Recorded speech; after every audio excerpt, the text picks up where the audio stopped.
tsy atsika fa ny fahasoavan'Andriamanitra miaraka amintsika. Isika fa ny fahasoavan'Andriamanitra miaraka amintsika no ijoroantsika sandrivaky sy asantsika miaraka aminy. Ny fianakaviana no taniketsa ipoiran'ny vocation. Déploie ton cœur et viens nous sauver. Délivre-nous de nous, délivre-nous de tout. Fa sisika tokoa fa ny fahasoavan'Andriamanitra miaraka amintsika. Sisika fa ny fahasoavan'Andriamanitra miaraka amintsika no ijoroantsika sandrivaky sy asantsika miaraka aminy. Fa olo raika tokoatranisika ao aminy, fianakaviana iray ao aminy, tsy misy hevitrevitra. Ny olo no mampizara indraindray fa Andriamanitra i Jesoa lay mpiandrony tsara ran'olotra ny aina, olo raika. Ary ao amin'ny fiangonana, ao amin'ny eglizy dia sambatra atsika mahasapa an'izay.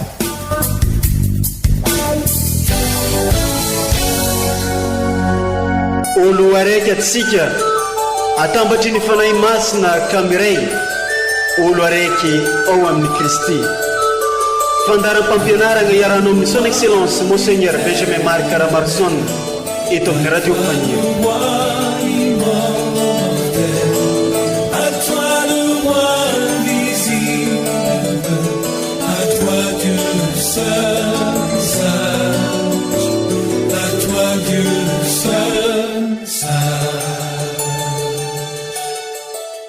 Ny tompo no fanilo sy vonjiko, iza no atahorako. Ny tompo no mandany aiko, zovo no angovitako. Faly miara abatsika jiaby izay magnaraka ny fandaharagna vatimin'ny radio Fagniry. Alady fahafolo mandavantaogno amin'ny taogno di no ankalazaintsika amin'ity alahady niany ty. Ny lohahevitry arosin'ny eglizy amin'izegny dia ny hoe i Kristy nandresy ny fahafatesagna no mpagnavotro atsika. Ny tenin'Andriamanitra izay andeha hovakigny amintsika dia nivaky teny voalohany, boky voalohan'ny mpanjaka, toko 7:10. Nivaky teny masina faharoe dia nalaigny tamin'ny taratasin'ny masinda Paoly apôstôly ho an'ny kristianina tany Galasia, toko voalohany. Ny vaky teny fahatelo dia ny evanjely masina nosoratan'ny masinda Luka, toko 7. Koa intany niary atsika iaraka hitandregny ny tenin'Andriamanitra, andray izany ao am-potsika mba hafantsika mampiatra zegny eo amin'ny fiainagnantsika andavanandro.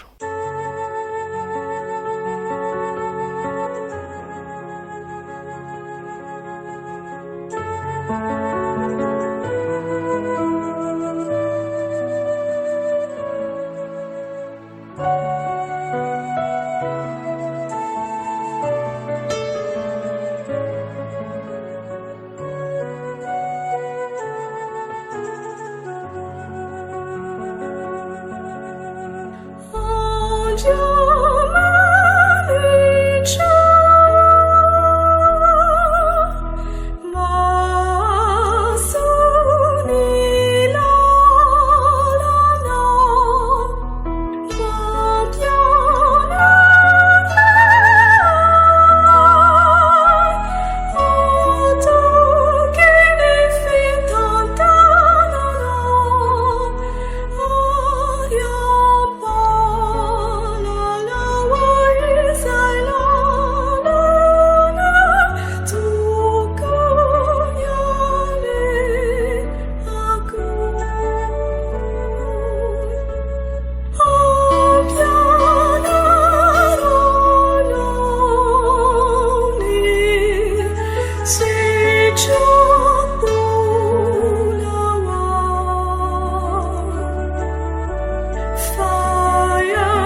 Vaky teny masina voalohany, boky voalohany Mpanjaka, toko fa 17. Tamin'ny zegny andro zegny dia nandraiky narary ny zanadravavy ny tompotragno famantagnany Elia, ary mafy dia mafy ny aretigny, ka efa tsy nisy fofonaigny intsony taminy. Dia hoy ity vehivavy tamin'ny Elia: inona akory moa no raharahako aminao ry olon'Andriamanitra? Moa ny amelogno ny fahatsiarovagna ny fahotako sy ny hahafaty ny zanako va no nahatongavanao taty amiko? Ary hoy ny navaliny azy: atolory ahy ny zanakao. Dia nalainy ny zaza tegny antrotroandra vehivavy, ka nentiny agny amin'ny efitragno ambony ny toerany. Dia niantso ny tompo izy nagnano hoe: ry tompo Andriamanitro, dia nampididoza ho amin'ity mpitondra-tegna itoerako ty va ianao, ka ahafaty ny zanany va? Ary niampatra intelo tamin'ny zaza izy, sady niantso ny tompo nagnano hoe: ry Andriamanitra mifona aminao re aho, mba ampodio aminy indray ny ainy zaza ity. Nohenohy ny tompo ny feon'ny Elia, ka nody taminy indray ny ain'ilay zaza, dia tonga velona indray izy. Ary noraisiny Elia ny zaza, nampidininy avy agny ambony riagna ho ao an-tragnony. Dia natolony andreniny, ary nataony Elia hoe: ity fa velona ny zanakao. Ka hoy ra vehivavy tamin'ny Elia: fantatro amin'izao fô olon'Andriamanitra marigny ianao, ka marigny ny tenin'ny tompo ao ambavanao. Izany ary ny tenin'ny tompo, esorina ny Andriamanitra.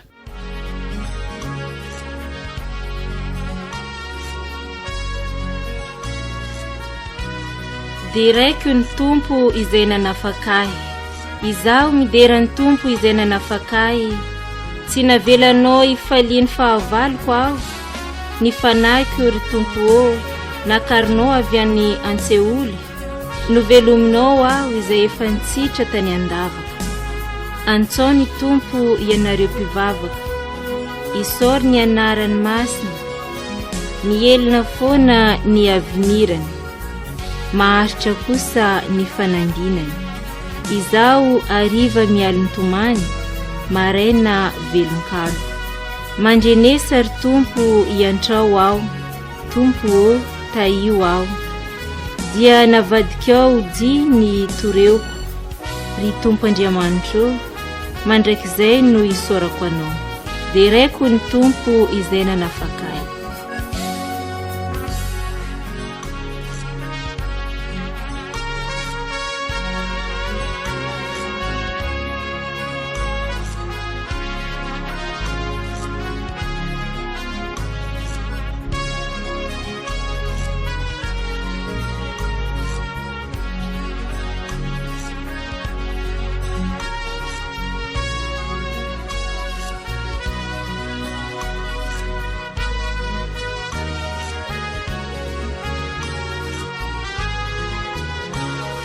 Vaky teny masina faharoa, taratasin'ny masinday Paoly Apôstôly ho an'ny kristianina tany Galasia, toko voalohany.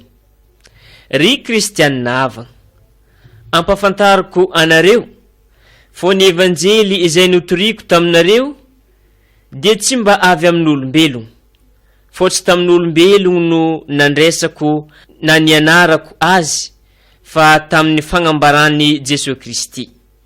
Efa regninareo ihany ny toetrako fony mbola nagnaraka ny fivavahany Jody, fô nagnenjiky fatratra ny eglizin'Andriamanitra sy nandrava azy aho, ary nandroso tamin'ny fivavahany Jody mihoatra noho ny maro indray nihira tamiko teo amin'ny fireneko aho, sady fatrapitagna ny lovantsofigny avy amin'ny razako. Nefa noho ny sitrak'Andriamanitra ilay nanokana ahy hatrany ankibondreniko sy niantso ahy tamin'ny fahasoavany, ny agnambarany zanany tato anatiko mba hitoriako azy agny amin'ny jentily.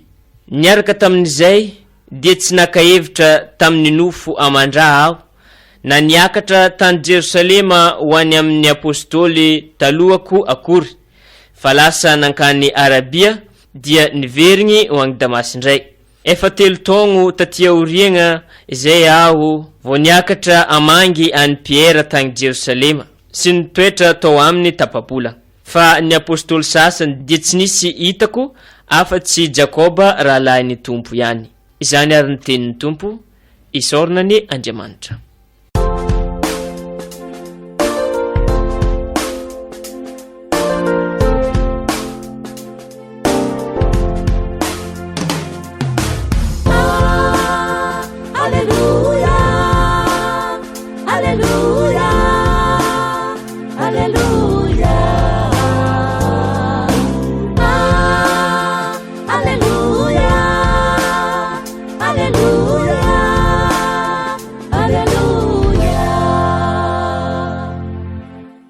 Izaho no fananganana sy fiainana hoy Jesoa. Izay rehetra mino ahy tsy ho foaty mandrakizay. Alleluia. Evanjely masiny nosoratan'ny masonda Luka toko 7.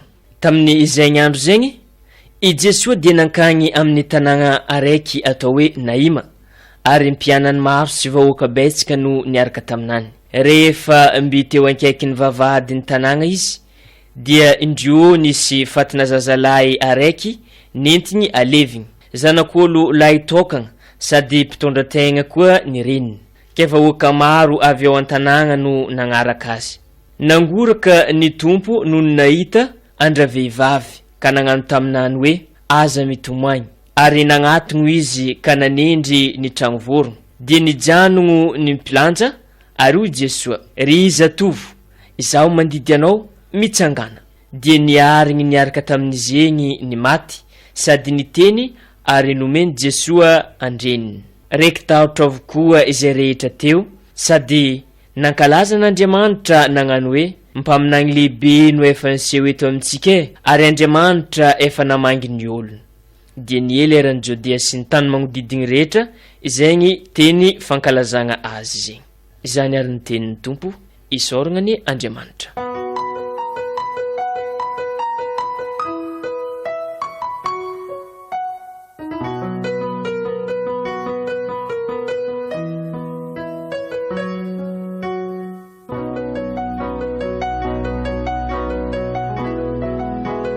Ry kristianina havana, rehefa avy namakivaky ireo vanim-potoana lehibe ka nibanjina sika tokoa ny famonjena nentin'ny Kristy sika, ka amin'izao alahady izao fa indrindra amin'ny toerana izay sy ankalazana ny fomasin'i Jesoa dia mandray ny vanim-potoana mandavataona isika amin'izao, ka ny alahady 10 mandavataona no ibanjinsika sy ankalazaisika.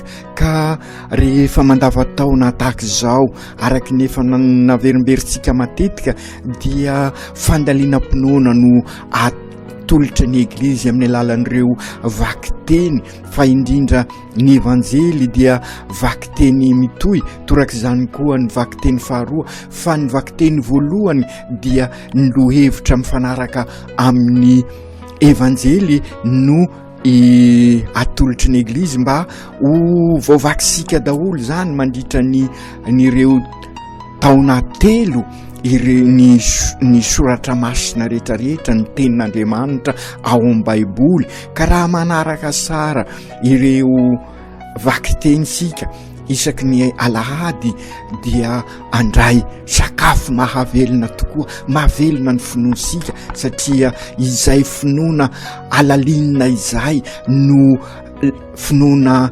tanylonaka ho isika iasan'ny fahasoavan'Andriamanitra, ary sy iza ny tanylonaka fa isika tsirairay avy, ary isika tsirairay avy eo amin'ny eglizy kely dia ny fianakaviana, ka ny fianakaviana ihany koa araky nefa averimberitsika no mandalina ny finoana amin'ny alalan'ny tenin'Andriamanitra, ary zany no amporosina antsika matetika mikasika an'izay famakina ny baiboly izay eo anivon'ny fianakaviana eglizy kely. Ka izay koa nge ny mahatonga ny famakina ny tenin'Andriamanitra mandritra ny fankalazana ny Eukaristia. Fantatra sika fa fizarana lehibe ao amin'ny Eukaristia ny famakina ny tenin'Andriamanitra, sakafo latabatra anankiray manokana amin'ny anoloran'ny Andriamanitra, sakafo mahavelona ny finoana, ary dia ny tenin'Andriamanitra nizary mofo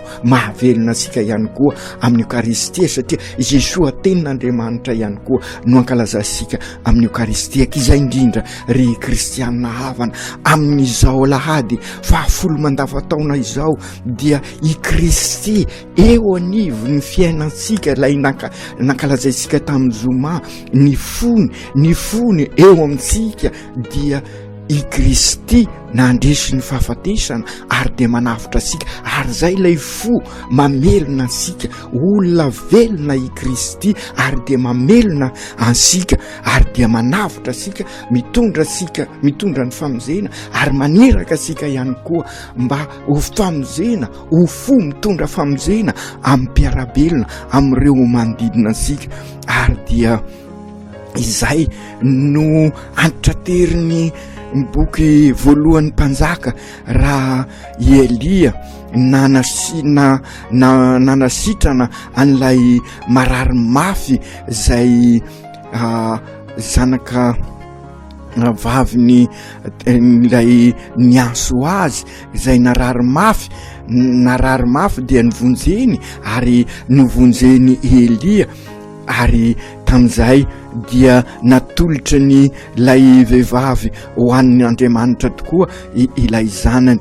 Ka izay koa no hitasika ary risika ao amin'ny evanjely, ao amin'ny masinday Luka 7 i Jesoa nandeha tamin'ny tanàna anankiray atao hoe Naima, dia teny andalana izy no nahita olona marobe ohatrany asika amin'izao fotoana izao, dia miditra ao anatin'ny fiainansika misy i Jesoa, ary zay no mahatonga mamerimberina amintsika ilay Jesoa nitsangako velona, i Jesoa zanak'Andriamanitra tsy mba lavitra asika. Izay ny fivavahana kristianina, sy manompo fanahy isika ka mampatahotra asika, sy manompo sanatrian'izany tromba isika ka vesariny izay tromba izay, fa manafaka ny fivavahantsika i Jesoa eo anivosika, miara-dalana amintsika izy, ary dia nahita vahoaka marobe izy, ary dia nahita an'ilay vehivavy mpananotena zay maty ny zanany. Maro ny zavatra mitranga karaha izany amin'izao andro iainasika zao, maro ny zavatra mampalahelo atsika eo anivosika Andriamanitra, eo anivosika Jesoa. Ary zay ny Andriamanitsika sy mba Andriamanitra lavitra ho iaho, sy mba Andriamanitra izy no sy mba Andriamanitra lavitra, ary izy no manompo asika. Ary dia izay Jesoa nandresy ny fahafatesana, ary dia hita asika izy teo ny teny izy hoe aza mitomany, ary dia nilaza amin'ilay zatovo izy, zany hoe milaza amintsika misangana, zany hoe miala amin'ny fahafatesana ka miditra amin'ny fiainam-baovao. Ary zay ny vokatry ny finoana, sy tany malemy anorenam-pangady isika, fa tany lonaka zay iesan'ny fahasoavan'Andriamanitra ka mampisangana asika, fa indrindra amin'izao andro sarotra izao mampisangana asika i Jesoa, mampiarina asika i Jesoa, mampizoro ansika i Jesoa. Ary dia izay tokoa ny vokatry ny finoana, fa indrindra amin'izao mandavataona zao isika fandaliana-pinoana, raha tia fantatra isika hoe ahoana ny afantarana finoana velona, raha isika mizoro manambara an'izay finoana izay, ary dia mampitolagaga ny olona. Ary dia izay no nahatonga an'ireo olona maro nilaza hoe mpaminany lehibe no efa niseho eto amintsika, ary Andriamanitra efa mamagy ny olona. Izay tokoa ry kristianina havana, fa indrindra isika eto amin'ny katedraly zay amin'izao fankalazana ny fomasin'i Jesoa izao, mamangy asika Andriamanitra, mamangy ansika izy, ary tsy vitany hoe mamangy fa mitoetra eto anivosika amin'ny alalan'io chapelle ny famindrapo io, afindran'Andriamanitra amintsika ny fony. Ary zay no nataon'i Jesoa tamin'ny lalana teny Naima, mandalo amin'ny lalan'ny quartier isika, amin'ny alalan'ny eglizy kely, mandalo isaky ny eglizy kely fianakaviana, eglizy fiombonana any ambany voalohany i Jesoa mampisangana sika, izany hoe manambara sika ny tena fiainana mba sy refarefa amin'ny tanysika ny fiainana dia ao amin'Andriamanitra, sy manompo tromba isika raha mivavaka fa manompo an'Andriamanitra mampisangana sika, manala sika mivesatra rehetrarehetra fa amin'izay olona afaka tokoa isika, takala izatovo zay maty ka nasangany Jesoa, maty amin'ny fahotana isika, maty amin'ireo fanomposampy zay mahavesatra ny fiainasika ka afaka mizoro manambara ny tena fiainana tahaka ny olona izatovo ao amin'ny vakiteny enisika teo io, ka ahafahasika miombona amin'Andriamanitra bebe kokoa. Ka izay indrindra ry kristianina havana, aoka isika amin'izao anomboasika ny famakivakiana ny vanim-potoana mandavataona izao, andalinasika ny finoansika, aoka atolotra sika n'Andriamanitra ny finoansika, ka vonina sika andalina an'izay finoansika zay. Ry kristianina havanao, ry Jesosy zokinay io, ianao tokoa no eo anivonay amin'ny alalan'ny ny fonao masina, amin'ny alalan'ny sakramenta masina, mamakivaky ny fiainana miaraka aminay ianao, sy Andriamanitra lavitra ianao, ary dia Andriamanitra mahery tokoa nefa, ary dia mamangy anay ianao, mamangy ny olonao ianao, ka vangio ary zahay engany ho ao an-tranonay tokoa ianao, ary indrindraindrindra moa amin'izao volana jiona izao, volan'ny ankizy, ary ny tsaiky madinika rehetrarehetra dia misionera ny famindrapo, hamangy azy ireo ianao, ary aniraka azy ireo koa ho misionera anambara ny famindraponao eo anivon'ny mpiarabelona, ka engany ny fitiavanao tokoa no anenika anay mandrakariva, fe noho ny fitiavanao izahay ry Jesoa, ary dia asangano izory sy ataotra sy avozo fa anambara fa ianao tokoa ny fiainana, ary amin'izay zahay ay ampitrotra ny finoana sy ny fiainana andavanandro. Aoka tanteraka zany amin'ny anaran'ny Ray sy ny Zanaka sy ny Fanahy Masina. Amen.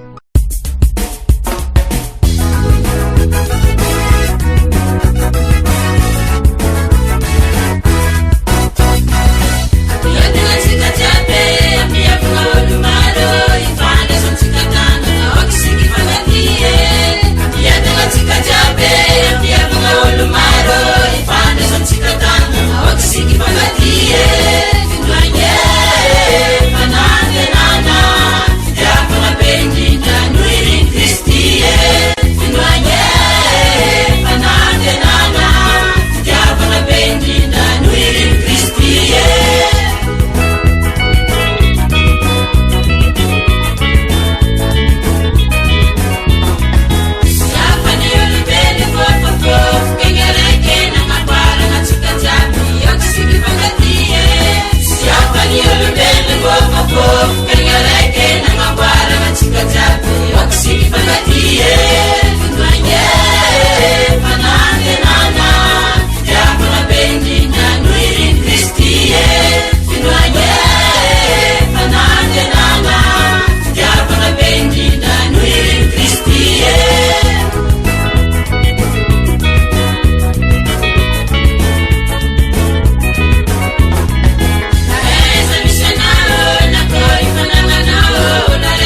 sy atsika fa ny fahasoavan'Andriamanitra miaraka amintsika.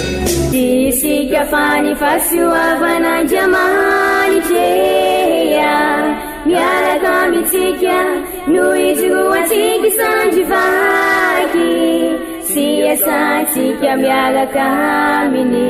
Ny fianakaviana no taniketsa ipoiran'ny vocation.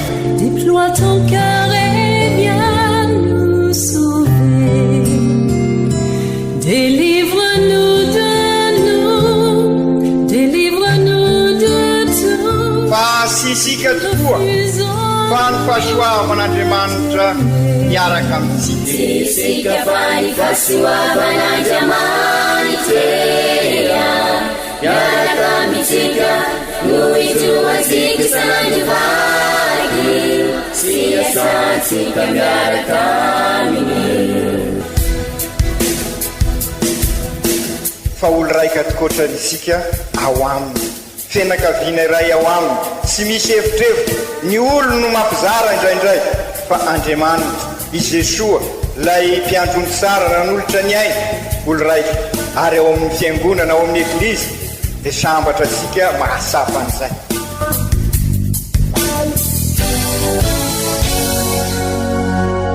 Olo araiky atsika atambatry ny fanahy masina kamiray, olo araiky ao amin'ny Kristy. Fandaram-pampianarana iaranao amin'ny son excellence Monseigneur Benjamin Marc Caramarson eto amin'ny radio Fania.